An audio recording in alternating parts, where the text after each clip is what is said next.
तो चलिए प्रिय भक्तगण, आज हम आपको एक कथा का श्रवण करा रहे हैं जो सुनने मात्र से आपके जीवन में सुख संपत्ति और धन की वर्षा होगी। तो चलिए कथा को प्रारंभ करते हैं। एक बार की बात है जब माता पार्वती और भगवान शिव कैलाश पर्वत पर बैठे हुए थे। तब भगवान शिव माता पार्वती को कहते हैं कि पृथ्वी लोक पर कोई भी मानव अपने जीवन में कभी हार नहीं मानोगे। अगर आप यह कहानी सुन रहे हैं तो पूरा सुनिए। इस कथा को आधा अधूरा छोड़कर जाने की गलती मत करिएगा, क्योंकि इस पवित्र कथा को पूरा सुनने से मन चाहा फल की प्राप्ति होगी। इसलिए इस कथा को पूरा सुने। आप शिव भक्त हैं तो भोलेनाथ का अनादर ना करें, तो एक दिन प्रकृति उसे वह सब कुछ देगी जो वह चाहता है। इसलिए यह दो सीखें मानव को याद रखनी चाहिए। कर्मशीलता करते रहो और एक दिन प्रकृति तुम्हें उस कर्म के फल का आनंद देगी। तब माता पार्वती कहती है, कृपया मुझे फिर से समझाओ। तब भगवान शिव कहते हैं कि मैं आपको एक कहानी के माध्यम से बता रहा हूँ, इसे ध्यान से सुने। एक बार की बात है, एक गांव में एक बहुत ही उदार दयालु संत रहते थे। एक दिन उसके पास एक बहुत ही लाचार और दुखी व्यक्ति आया और बोला, हे गुरुदेव, मैं अपने जीवन से बहुत ही दुखी हूँ। मैं चाहता हूँ कि मेरा परिवार खुश रहे, पर मैं उनके लिए कुछ अच्छा करने में असमर्थ हूँ। मैं उन्हें 2 वक्त का खाना तक नहीं खिला सकता और ना ही मैं अपनी इच्छा के लिए कुछ कर पा रहा हूँ। कभी कभी मेरे मन में ऐसे ख्याल आते हैं कि मैं खुद को खत्म कर दूं। हे गुरुदेव, आप इतनी भगवान शिव की साधना करते हैं, इतनी तपस्या करते हैं, क्या आप मुझे ऐसा कोई मार्ग दिखा सकते हैं? एक बार की बात है, एक गांव में एक बहुत ही उदार दयालु संत रहते थे। एक दिन उसके पास एक बहुत ही लाचार और दुखी व्यक्ति आया और बोला, हे गुरुदेव, मैं अपने जीवन से बहुत ही दुखी हूँ। मैं चाहता हूँ कि मेरा परिवार खुश रहे, पर मैं उनके लिए कुछ अच्छा करने में असमर्थ हूँ। मैं उन्हें 2 वक्त का खाना तक नहीं खिला सकता और ना ही मैं अपनी इच्छा के लिए कुछ कर पा रहा हूँ। कभी कभी मेरे मन में ऐसे ख्याल आते हैं कि मैं खुद को खत्म कर दूं। हे गुरुदेव, आप इतनी भगवान शिव की साधना करते हैं, इतनी तपस्या करते हैं, क्या आप मुझे ऐसा कोई मार्ग दिखा सकते हैं? क्योंकि मेरा बहुत बुरा समय चल रहा है, मैं बहुत ज्यादा संकट में हूँ। 2 वक्त की रोटी का भी इंतजाम करना मेरे लिए बहुत ही मुश्किल हो गया। और अब आप ही बताइए, गुरुदेव की ऐसे समय में मैं जिंदा रहूं तो कैसे रहूं, और कैसे अपना परिवार चलाऊं, कैसे उन्हें खुश रखूं और मैं अपनी कठिनाइयों से बाहर निकल सकूं। हे गुरुदेव, कृपया करके मुझे कोई साधारण सा तरीका बताने की कृपया करें, ताकि मैं आसानी से समझ सकूं। क्योंकि गुरुदेव, मैं पढ़ा लिखा नहीं हूं। अगर आप बड़ी बड़ी बातें करेंगे तो मुझे समझ में नहीं आएगा। इसे सुनकर वह संत मुस्कुराते हुए कहते हैं कि क्या तुम मेरा एक काम कर सकते हो? यह सुनकर उस व्यक्ति ने कहा कि बिल्कुल गुरुदेव, आप मुझे बताइए कि क्या काम करना है। तभी वह संत सामने की ओर इशारा करते हुए कहते हैं कि उस ऊंची पहाड़ी पर एक कुटिया है और उस कुटिया के पास चींटियों का एक घर है जहां हजारों चींटियां रहती हैं, और वह चींटियां उस कुटिया की जमीन को खराब कर देती, उस मिट्टी की उपजाऊ शक्ति को खत्म कर देती, जिसके कारण वहां पर कोई भी पेड़ पौधे या कोई भी घास पनप नहीं पाती। तुम मेरा यह काम करो, उसके बाद मैं तुम्हें तुम्हारे सवालों का जवाब दूंगा। तुम्हें 7 दिन तक रोज उस पहाड़ी पर जाना है और उन चींटियों के घर को तोड़ कर तहस नहस कर देना। कुटिया के आसपास जब भी तुम्हें कोई चींटियों का घर दिखे तो उसे वहीं पर तोड़ देना, लेकिन याद रखना कि घर को तोड़ने में कोई भी चींटी मरनी नहीं चाहिए। वह युवक पूरी तरह से समझ गया। वह युवक वहां से चला गया।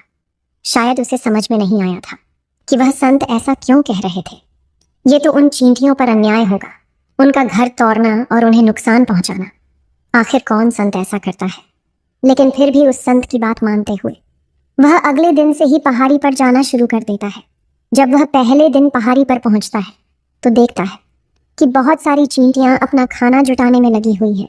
सभी चींटियां एक लाइन में चल रही हैं और अनाज के छोटे छोटे कणों को उठा उठा कर अपने घर में जमा कर रही हैं। यह देखकर पहले तो उस युवक का मन कमजोर पड़ गया। उसने सोचा कि इतनी मेहनत करके वे अपना घर भर रही हैं और मैं इनके घर को तबाह कर दूंगा तो इनको कितना बुरा लगेगा। लेकिन फिर उसे संत की बात याद आ जाती है और वो उनके घर को तोड़ना शुरू कर देता है। चींटियों में हाहाकार मच गया। चींटियां इधर उधर भागने लगी।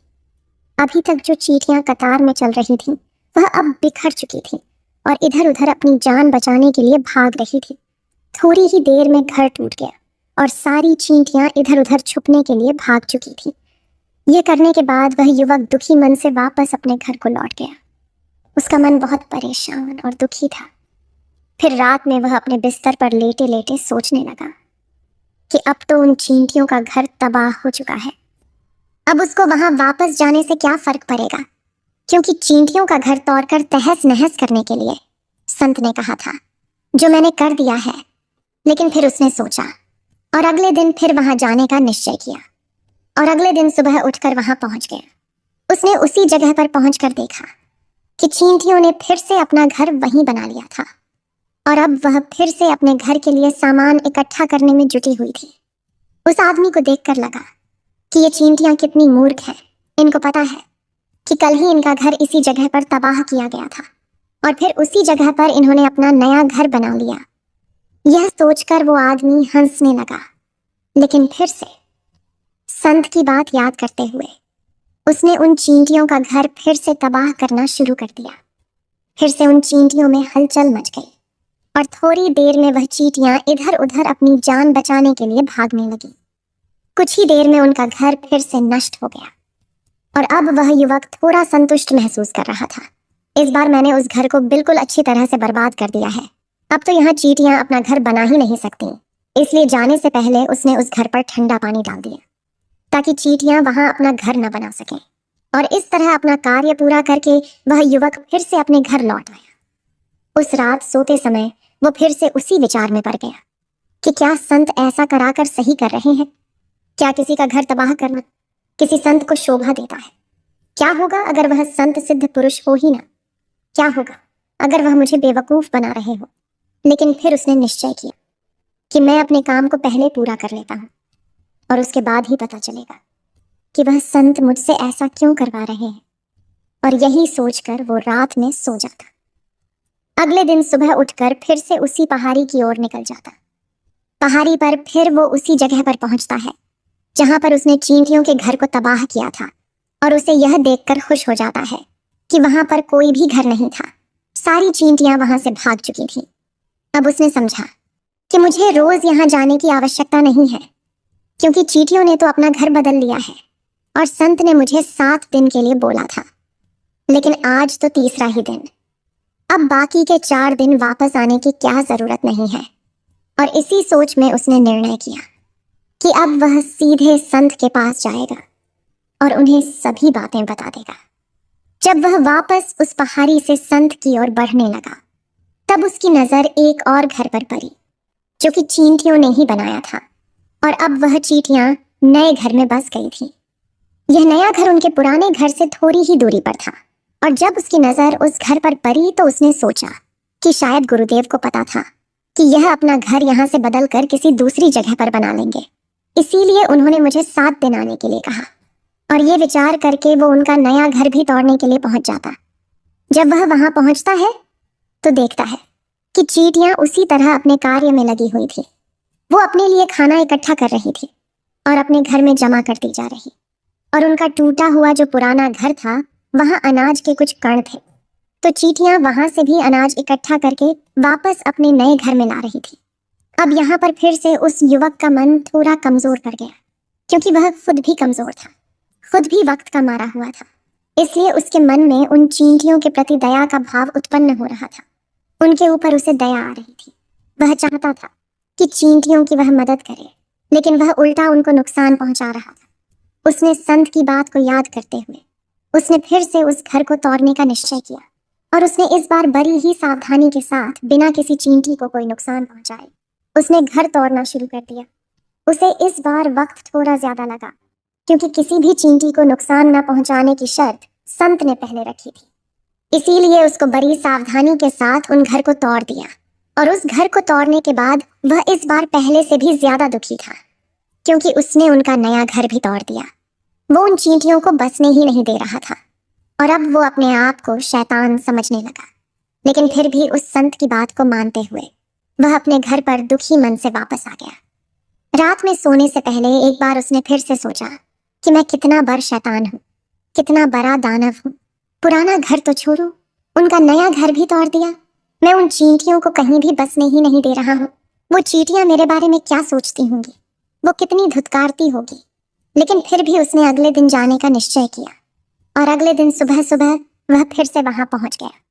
वह यह देखकर फिर से आश्चर्यचकित रह गया। इस बार चींटियों ने एक और नई जगह पर अपना घर बनाया। वह पहले से भी ज्यादा ऊर्जा के साथ काम कर रही थी और उन्होंने एक रात में ही पहले से भी बड़ा घर बना दिया। और अब वह फिर से अपना अनाज इकट्ठा करने में लगी हुई थी। यह देखकर वह आदमी सोचने लगा कि ये चींटियां किस मिट्टी की बनी।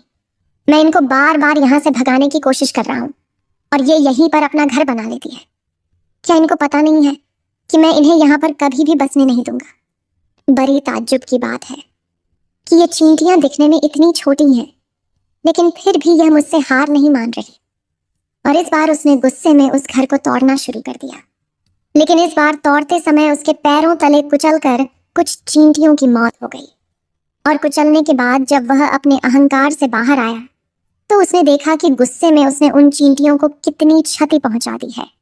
उसका मन पश्चाताप से भर गया और वह रोते हुए अपने घर की तरफ बढ़ गया। रात में सोते वक्त उसने सोचा कि मैं उन चींटियों पर बहुत अत्याचार कर रहा हूँ, अब उन पर ज्यादा अत्याचार मैं नहीं कर पाऊंगा। और यही सोचकर वह अगले दिन उन चींटियों के लिए अपने घर से थोड़ा आटा लेकर उसी पहाड़ी पर पहुंचा। आज उसके मन में उन चींटियों के प्रति श्रद्धा का भाव और दया का भाव उत्पन्न हुआ था। आज वह उनकी मदद करना चाहता था। और जब वह वहां पहुंचा तो चींटियां फिर से अपने नए घर को बनाने में जुटी हुई थीं।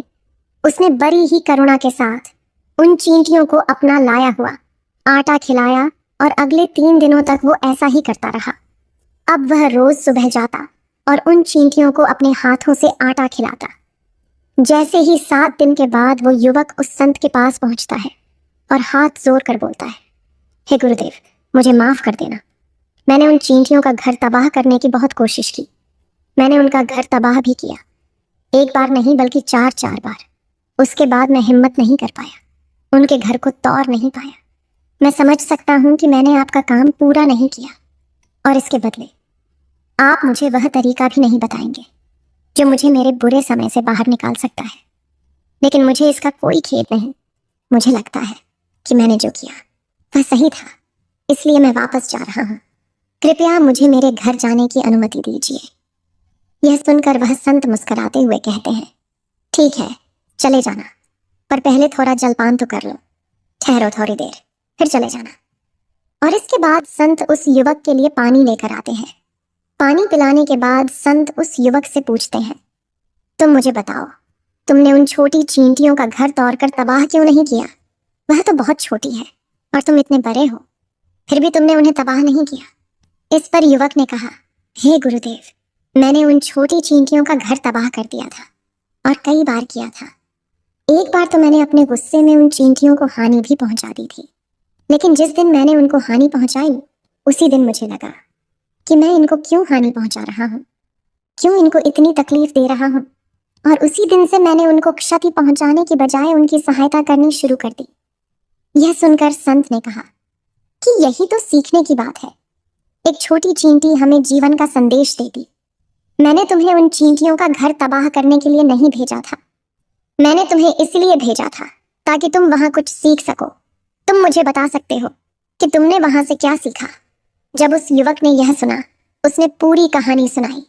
पूरी कहानी सुनने के बाद वह संत मुस्कुराते हुए बोले, बेटे, पहली सीख जो उन चींटियों से मिली है वह यह थी कि तुमने उनके घर को कितनी बार तोड़ने का प्रयास किया, कितनी बार कोशिश की, फिर भी उनका घर तबाह हो जाए, पर उन्होंने हर बार अपना नया घर बना लिया। उन्होंने कभी भी हार नहीं मानी। अगर उन्होंने हार मान ली होती तो वह चींटियां तो वे अपना नया घर नहीं बना पाती। और हम मनुष्य तभी टूट जाते हैं जब हम हार मान लेते हैं और फिर जीवन में प्रयास ही नहीं करते। और कुछ लोग तो अपनी जिंदगी को खत्म करने पर उतारू हो जाते हैं। लेकिन जानवरों में तुमने देखा होगा कि वह अपना जीवन स्वयं से कभी खत्म नहीं करती है। तुमने कभी नहीं सुना होगा कि किसी जानवर ने आत्महत्या कर ली, चाहे वह जानवर कितना ही भूखा क्यों ना हो, कितना ही दुखी क्यों ना हो, लेकिन वह अपने जीवन के लिए हमेशा संघर्ष करते रहते हैं। लेकिन दूसरी तरफ हम मनुष्य 1-2 बार हताश होने पर ही अपना जीवन खत्म कर लेते हैं। जीवन तो कर्मशीलता है। कर्म करने का नाम है जीवन और मृत्यु आखिरी विराम है। इसलिए मृत्यु से पहले कर्म करना कभी मत छोड़ना, क्योंकि मृत्यु के बाद तो तुम क्या ही कर पाओगे।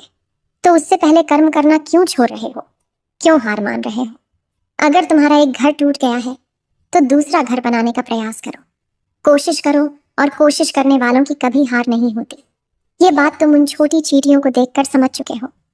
देखने में तुमसे कितनी छोटी है वो चींटियां, और तुम इतने बड़े हो, लेकिन उनका मन तुम्हारे मन से इतना बड़ा है कि इतनी बार घर टूटने पर भी उन्हें चींटियों ने कभी हार नहीं मानी थी। दूसरी सीख यह थी कि जब भी हमारे ऊपर बुरा समय आता है, हमें लगता है कि यह समय कभी नहीं जाएगा, यह समय मेरे जीवन को बर्बाद कर देगा, मुझे कभी जीने नहीं देगा। और अपने इन विचारों से, जिनका कोई अस्तित्व नहीं है, वो सिर्फ विचार है, और वही विचार हमारे मन को दुखी कर देते हैं। इसीलिए हम प्रयास करना भी छोड़ देते हैं।